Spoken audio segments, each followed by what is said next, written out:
destinations like beaches, mountains, or near tourist attractions. Resort hotels provide recreational facilities, yun, gaya rin ng mga swimming pools, meron din sila mga spas, pati iba pang mga entertainment activities. Kasama rin po sa isang classification ng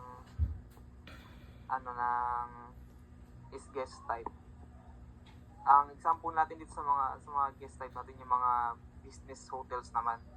Kasi these hotels cater to business travelers. They often located in city center or near business districts and offer amenities like meeting rooms, high-speed internet, business centers, and easy access to the transportation. Kasama na rin dito yung mga family hotels.